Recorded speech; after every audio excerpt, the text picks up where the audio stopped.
Namun kalian, sekarang adalah saat bagi kita untuk sama-sama berjuang untuk bangsa, betul? Kau pikir saya berjuang untuk diri saya sendiri? Hah? Buat apa saya ambil risiko masuk penjara? Risiko paling besar saya mati dibunuh.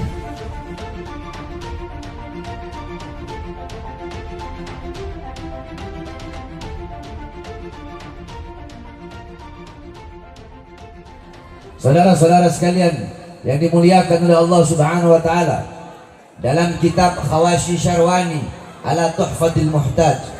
Kitab Khawashi Syarwani adalah hasyiah daripada kitab Tuhfatul Muhtaj Al-Imam Ibnu Hajar Al-Haytami. Kitab Tuhfatul Muhtaj Al-Imam Ibnu Hajar Al-Haytami adalah syarah daripada kitab Minhaj Al-Imam An-Nawawi.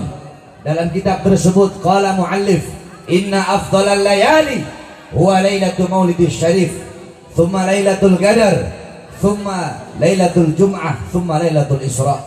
Sesungguhnya malam yang paling mulia, malam yang paling utama, malam yang paling agung adalah malam kelahiran baginda Nabi besar Muhammad. Setelah malam kelahiran Nabi, baru malam Lailatul Qadar. Setelah malam Lailatul Qadar, baru malam Jumat. Pertanyaannya, kenapa malam Maulid, kenapa hari kelahiran Nabi lebih utama, lebih mulia, lebih agung daripada Lailatul Qadar? Padahal Lailatul Qadar adalah malam turunnya malaikat, malam turunnya Jibril, malam turunnya Quran, malam yang lebih utama daripada 1000 bulan. Tapi kenapa malam kelahiran Nabi lebih utama, lebih mulia, dan lebih agung daripada Lailatul Qadar? Al-Imam Al-Qastallani dalam kitabnya, beliau mengatakan, beliau menjelaskan bahwasanya malam kelahiran Nabi, malam Maulid lebih utama daripada Lailatul Qadar karena 3 sebab, karena 3 perkara. Apa itu? Yang pertama, Lailatul Qadar adalah malam turunnya malaikat, malam adanya malaikat. Sedangkan malam Maulid adalah malam adanya Nabi Muhammad, malam lahirnya Nabi Muhammad. Adanya Nabi, lahirnya Nabi sudah tentu jauh lebih mulia dan lebih utama daripada adanya dan turunnya malaikatnya Allah Subhanahu wa taala. Yang kedua, malam Lailatul Qadar adalah anugerah Allah untuk Nabi Muhammad. Sedangkan malam Maulid adalah malam lahirnya sosok yang diberikan anugerah tersebut. Berarti kalau bukan karena malam kelahiran Nabi, tidak akan ada yang namanya malam Lailatul Qadar. Bahkan kalau bukan karena maulidnya Nabi, kalau bukan karena kelahiran Nabi, tidak akan ada hari-hari besar yang hari-hari besar yang lainnya dalam Islam. Tidak akan ada Idul Fitri, tidak akan ada Idul Adha, tidak akan ada Nuzulul Quran, tidak akan ada Ramadan, tidak akan ada Fathul Makkah, tidak akan ada Lailatul Qadar, tidak akan ada Isra wal Mi'raj, tidak akan ada Al-Quran, tidak akan ada ilmu, tidak akan ada amal, iman, Islam, takwa. Tidak akan ada itu semua kalau bukan diawali daripada maulid atau kelahiran baginda Nabi besar Muhammad sallallahu alaihi wasallam. Jikalau intisari maulid adalah memuliakan dan mengagungkan kelahiran Nabi Muhammad, maka berarti yang pertama kali zat yang memuliakan dan mengagungkan serta bermaulid kepada Nabi adalah zat Allah Subhanahu wa taala. Kalau intisari maulid adalah mengagungkan dan memuliakan hari lahirnya Nabi, maka Allah yang pertama kali bermaulid, karena Allah lah yang pertama kali memuliakan dan mengagungkan kelahiran baginda Nabi besar Muhammad sallallahu alaihi wasallam. Oleh karenanya kita duduk di sini bersyukur kepada Allah atas lahirnya Nabi Muhammad, sebagaimana Al-Imam Busiri radhiyallahu an dalam Qasidah Muhammadiyahnya beliau katakan, Muhammadun syukruhu fardun alal umami. Muhammad bersyukur dengan adanya beliau, wajib bagi setiap umat untuk bersyukur dengan adanya baginda Nabi besar Muhammad. Oleh karenanya saudara-saudara, di negara Indonesia yang kita cintai ini, kalau udah masuk bulan Maulud, Rabiul Awal, itu sampai Rabiul Akhir, sampai terus Jumadil Awal, Jumadil Akhir, terus tidak berhenti. Kalau udah masuk bulan Maulud, setiap ganggang, setiap ganggang, setiap lorong-lorong, setiap desa, setiap RT RW, setiap kelurahan, setiap desa, setiap camat, setiap wilayah, setiap kota, setiap daerah, dari Sabang sampai Merauke, semua umat Islamnya pasti merayakan maulid Nabi besar Muhammad. Oleh karenanya umat Islam Indonesia menjadi salah satu umat yang dicintai oleh baginda Nabi besar Muhammad SAW. Sebab kenapa? Sebab tidak ada negara di seluruh dunia ini yang lebih banyak ketika bulan Maulid merayakan lahirnya Nabi, merayakan Maulidnya Nabi. Tidak ada negara yang lebih banyak merayakan Maulid Nabi seperti negara kita, yaitu Negara Kesatuan Republik Indonesia. Akan tetapi saudara-saudara, sayang seribu sayang, sungguh sayang seribu sayang, di negara yang mayoritas muslim, di negara Indonesia yang dimana ini adalah negara demokrasi, negara Indonesia yang dibangun oleh para ulama, negara Indonesia yang tanahnya telah dicuci dengan darah para syuhada, darah para pahlawan, darah para ulama, darah para santri. Di Indonesia kemarin ada satu orang cucu Nabi Muhammad SAW yang dimana ketika beliau sedang beliau memuliakan, mengagungkan hari kelahiran kakeknya, beliau bikin acara Maulid Nabi Muhammad untuk berbahagia, untuk bersyukur, untuk bergembira dengan lahir kakeknya, dengan lahirnya Nabi kalian, Nabi Muhammad SAW. Beliau membuat acara, malah beliau dipenjara. Siapa beliau? Beliau satu-satunya Habib yang masuk penjara karena merayakan Maulid Nabi, dan itu hanya terjadi di Indonesia. Beliau adalah Al Habib Muhammad Rizik bin Hussein bin Syihab, saudara-saudara. Saya tanya, ini perbuatan zalim apa tidak? Zalim apa tidak? Zalim apa tidak? Ini adil apa tidak? Adil apa tidak? Alasannya PSBB, sedangkan tenaga kerja dari asing terus-terusan dikirim negara Indonesia, sedangkan masih banyak pribumi, pemuda-pemudi kita yang pengangguran tenaga kerja terus dikirim dari asing, saudara. Adil apa tidak? Adil apa tidak? Habib Rizik bikin Maulid Nabi Muhammad, dijebloskan ke dalam penjara, sedangkan mal-mal tetap buka, sedangkan banyak warung-warung kecil tutup. Kemarin warung-warung kecil ditutup, mal-mal besar tetap buka. Kenapa?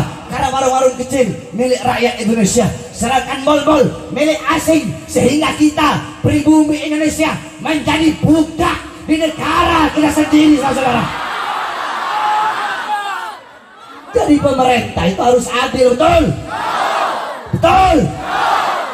Jangan hukum itu hanya tajam ke bawah, tumpul ke atas, betul? Giliran ada yang PPKM-nya giliran yang berkerumunannya pemerintah dibiarkan. Giliran ulama habaib bikin Maulid Nabi, Habib Rizik memasukkan penjara, saudara-saudara. Bahkan saya, Bahar bin Smith, baru 2 hari keluar dari penjara udah dimasukkan lagi ke dalam penjara. Alasannya apa? 1, alasannya PSBB katanya. 2, alasannya ceramahnya Habib Bahar, ceramah provokasi, ceramah yang meresahkan masyarakat. Saya tanya, engkau semua kalian masyarakat Indonesia, kalian rakyat Indonesia apa bukan? Rakyat apa bukan? Rakyat apa bukan? Masyarakat apa bukan? Kalian sudah dengarkan ceramah saya ketika saya baru keluar kemarin? Dulu yang saya ditahan lagi, saya keluar dari lapas Cibinong. Yang ketika saya mengkritik Presiden Jokowi, yang ketika saya kritik dia, kenapa rakyat kecil kau kurung di dalam, tidak kau kasih makan, kau bikin mereka mati kelaparan. Gara-gara itu katanya ceramah meresahkan. Saya tanya, ceramah saya itu bela rakyat apa tidak? Bela rakyat apa tidak? Bela orang susah apa tidak? Bela rakyat miskin apa tidak? Meresahkan apa tidak? Meresahkan apa tidak? Berarti yang resah pemerintahnya. Betul? Masyarakat tidak ada yang resah, rakyat tidak ada yang resah. Orang yang saya bela rakyat kok katanya meresahkan masyarakat, provokasi kebencian. Emang saya suruh siapa? Emang saya suruh jatuhin negara? Saudara-saudara, jangan pernah kalian meragukan kecintaan kami para habaib kepada Negara Kesatuan Republik Indonesia. Cinta kami bukan hanya di mulut, saudara-saudara. Ini kita dibilang radikal, dibilang intoleran. Saudara-saudara sekalian yang dimuliakan oleh Allah Subhanahu wa taala, dalam akidah Ahlus Sunnah wal Jamaah. Saya tanya semua yang ada di sini, Ahlus Sunnah wal Jamaah apa bukan? Aswaja bukan? Aswaja bukan? Kita aswaja. Akidah Asy'ari Maturidi, mazhab Syafi'i. Dalam akidah Ahlus Sunnah wal Jamaah, kita Ahlus Sunnah wal Jamaah haram, dilarang untuk melawan pemerintah yang sah, untuk menjatuhkan pemerintah yang sah. Betul? Yang kita lawan bukan pemerintahnya, tetapi ketidakadilannya. Betul? Kezalimannya. Betul? Kemungkarannya. Betul? Kebijakan-kebijakan kalian yang menyengsarakan rakyat, itu yang kami lawan. Kebijakan-kebijakan kalian yang pro kepada asing, sehingga rakyat merana, kalian hidup kenyang, rakyat kelaparan, kalian hidup senang, rakyat susah. Kalian di masa corona, kalian di masa pandemi, di masa corona, di masa pandemi, kalian tambah kaya, sedangkan rakyat tambah susah. Itu yang akan kami lawan sampai titik darah penghabisan. Siap lawan kezaliman, siap lawan kemungkaran, siap lawan ketidakadilan, siap hancur, siap binasa, siap mati. Allahu Akbar, Allahu Akbar, Allahu Akbar. Ini penista agama dilindungi, betul? Hukum tajamnya ke kanan, tumpul ke kiri. Penista-penista agama karena berada di pihak kekuasaan, walaupun berkali-kali dilaporkan, tidak diproses. Betul? Kenapa? Karena mereka berada di pihak kekuasaan. Kalau kita orang yang selalu mengkritik penguasa, ngomong ini, masuk, diperiksa, dilaporkan, diperiksa dari saksi langsung jadi tersangka, dari tersangka dimasukkan penjara langsung, saudara-saudara, secepat kilat. Kenapa? Karena kita, jawabannya hanya satu, karena kami tidak berada di pihak kekuasaan. Jawabannya hanya satu, kenapa? Kami tidak bisa disuap, kami tidak bisa dibeli. Kenapa? Dalam darah, di dalam tubuh kami, dalam tubuh Habib Rizik Syihab mengalir darah suci baginda Nabi besar Muhammad SAW.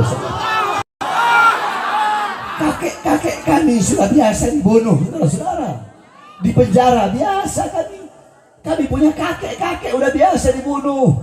Kami punya kakek Sayyidina Ali bin Abi Thalib radhiyallahu anhu, ketika sedang sholat ditikam dari belakang, ditusuk dari belakang, wafat.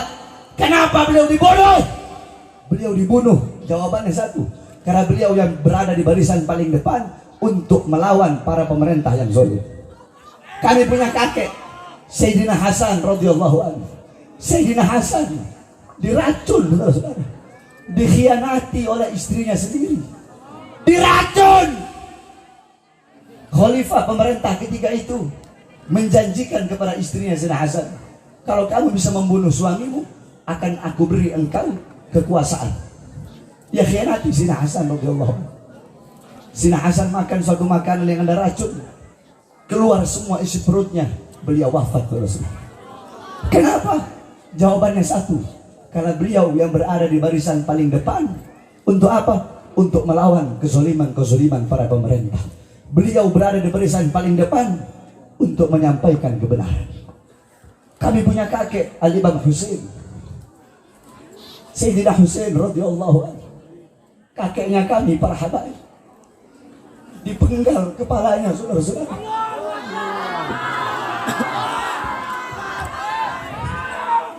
Kepalanya dipenggal. Anak beliau yang masih bayi, Sayyidina Ali al-Asghar, beliau angkat di hadapan para musuh. Beliau berkata, jikalau kalian ingin memerangiku, perangilah aku, tapi jangan perangi anakku yang tidak berdosa. Anakku ini dalam keadaan kehausan. Tidakkah ingin, tidak adakah belas kasihan kalian untuk memberi anakku ini minum? Yang diterima bukan minuman, tetapi anak panah, saudara. Anak panah terkena di leher anak Sayyidina Husain yang ketika itu masih bayi. Beliau disembelih kepalanya, ditancapkan di tombak, dipertontonkan. Anak-anak perempuan beliau dirantai, ditawan nenek-nenek kami. Anak beliau Imam Ali Zainal Abidin dimasukkan penjara, saudara-saudara. Itu kakek-kakek kami. Mereka biasa dibunuh, mereka biasa dipenjara. Kenapa? Karena mereka yang berada di barisan paling depan untuk menyampaikan kebenaran, melawan kezaliman, kebongkaran. Mereka tidak pernah tunduk kepada kezaliman para pemerintah. Darah beliau, darah beliau, darah pejuang mereka, darah keberanian mereka mengalir dalam tubuh Habib Rizik, mengalir dalam darah daging kami. Oleh karenanya kami para habaib bersumpah demi Allah, selama kedua mata kami masih terbuka untuk melihat ketidakadilan, untuk melihat kemungkaran, untuk melihat kezaliman, melihat penderitaan rakyat, melihat kesengsaraan rakyat, melihat para ulama dinistakan, maka selama itu juga kami akan tegak berdiri melawan kezaliman, tidak akan pernah berhenti sampai mati, tidak akan mundur walaupun harus hancur, saudara-saudara. Oleh karena saya sampaikan kepada engkau semua, cukup, bangun kalian. Sekarang adalah saat bagi kita untuk sama-sama berjuang untuk bangsa, betul? Berjuang untuk rakyat, betul? Berjuang untuk Indonesia, betul? Kita orang nggak berjuang. Kau pikir saya berjuang untuk diri saya sendiri? Hah? Buat apa saya ambil risiko masuk penjara? Buat apa? Saya tahu risikonya bakal masuk penjara. Itu minimal, risiko minimal. Risiko paling besar saya mati dibunuh. Tapi saya ambil risiko itu. Untuk apa? Untuk membela agama kakek saya. Untuk apa? Untuk membela bangsa, rakyat daripada negara yang sangat saya cintai, yaitu negara Kesatuan Republik Indonesia. Demi Indonesia, demi Indonesia, demi Merah Putih, demi Bhinneka Tunggal Ika, demi Pancasila, demi bangsa, demi rakyat. Jangankan cuma di penjara atau dibenci atau dihina atau dicaci maki, demi bangsa, demi rakyat, demi Indonesia, demi NKRI, demi Garuda, demi Merah Putih, demi Pancasila, demi Allah, jangankan di penjara, dicaci, dimaki, darah, nyawa, jiwa Bahar bin Smith murah, saudara-saudara.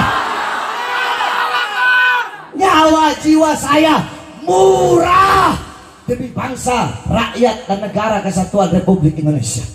Oleh karena saya tanya semua yang hadir di sini, siap berjuang? Siap. Siap berjuang? Siap. Siap berjuang? Siap. Siap berjuang untuk bangsa? Siap. Siap berjuang untuk NKRI? Siap. Bagi kita NKRI harga mati, betul?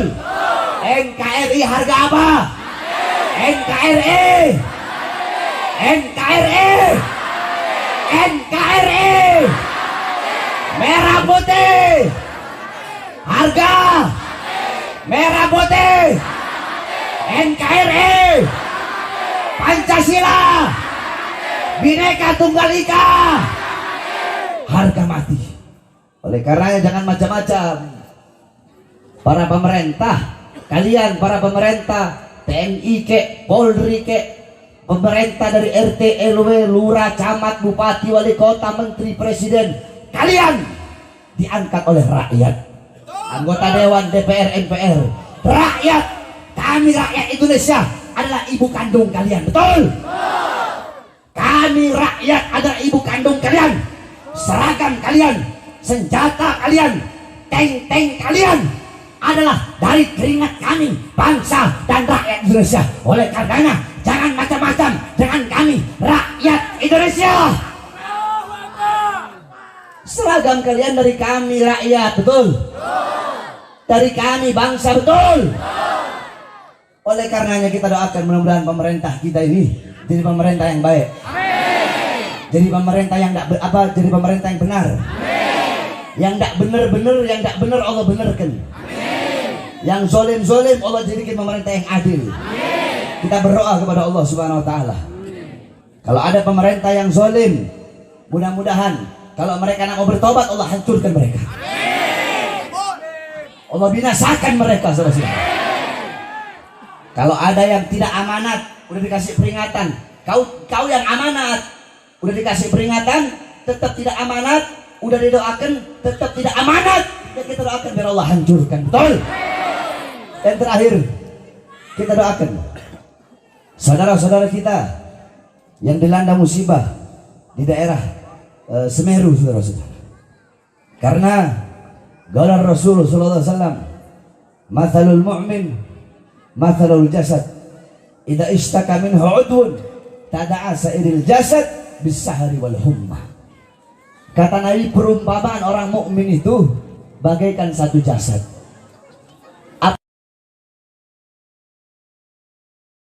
Sakit, maka seluruh anggota tubuhnya akan merasakan sakit. Saya tanya, kalau kalian sakit gigi, yang sakit cuma gigi atau semua badan? Semua badan kan? Nggak mungkin sakit gigi hanya gigi aja yang sakit. Nah, begitulah perumpamaan orang mukmin. Apabila ada saudara kita yang terluka, maka luka mereka adalah luka kita juga. Penderitaan mereka adalah penderitaan kita juga. Saudara-saudara kita yang ditimpa musibah, musibah yang mereka alami sama seperti kita mengalami musibah. Mereka yang wafat, ada yang anak-anaknya menjadi yatim, sama seperti kita kehilangan orang tua kita menjadi yatim. Mereka istri-istri yang menjadi janda, sama seperti kita para suami yang kehilangan istri-istri kita. Sama seperti para istri kehilangan kita suami. Istri-istri yang menjadi janda, ya, atau suami-suami yang kehilangan istrinya, sama seperti kita para suami kehilangan istri kita. Mereka yang kehilangan anaknya, sama seperti kita kehilangan anak kita. Mereka yang kehilangan orang tuanya, sama seperti kita kehilangan orang tua kita. Mereka yang kehilangan harta bendanya, sama seperti kita kehilangan harta benda kita. Oleh karenanya penderitaan mereka, penderitaan kita juga. Sebab mukmin bagaikan satu tubuh. Apabila ada sebagian yang merasa sakit, maka seluruh tubuh akan merasakan sakit. Kita bacakan Fatihah agar para arwah yang meninggal dalam musibah Semeru, mudah-mudahan Allah Subhanahu wa taala terima seluruh amal ibadahnya. Para saudara-saudara kita yang terkena luka, mudah-mudahan cepat Allah pulihkan, cepat Allah Subhanahu wa taala angkat segala macam penyakitnya. Dan kita doakan juga saudara-saudara kita yang berada di sana, yang sedang membantu, baik memberi bantuan berupa logistik, bahan pangan ataupun tenaga dan lain-lainnya. Kita doakan agar mereka dikuatkan langkahan kaki mereka. Banyak orang bilang FPI begini, FPI begini, FPI begini, FPI begini. Orang yang ngomong begitu ketika ada musibah mereka nggak nongol. Justru ketika ada musibah dan ada bencana, FPI lah yang selalu nongol, saudara-saudara. Betul? Kita ngomong kebenaran, betul? Yang ngomong FPI itu radikal, FPI itu intoleran. Yang ngomong begitu, lagi musibah, lagi bencana, nggak kelihatan congornya. Justru yang kelihatan adalah para FPI. Mudah-mudahan bukan hanya FPI, semua yang turut membantu, baik dari pemerintah atau dari sipil, mudah-mudahan Allah Subhanahu wa taala kuatkan langkahan kakinya. Amin amin ya rabbal alamin. Maju ayo maju, habisi pengkhianat bangsa. Kami berjanji demi Allah, rela binasa demi agama. Wahai prajurit Rasulullah, berjuanglah tanpa lelah. Walau harus merangkak dengan mata, takkan mundur. Walau satu langkah akan mundur. Walau satu langkah. Wahai para pemuda, ibaratkan hati Al-Mustafa, serahkan jiwa untuk agama, mencari syahid. Maju pantang menyerah, walau berkali darah, cara menjadi saksi di sisi Allah. Syahid raya, mati syahid hari raya. Semua maju ayo maju.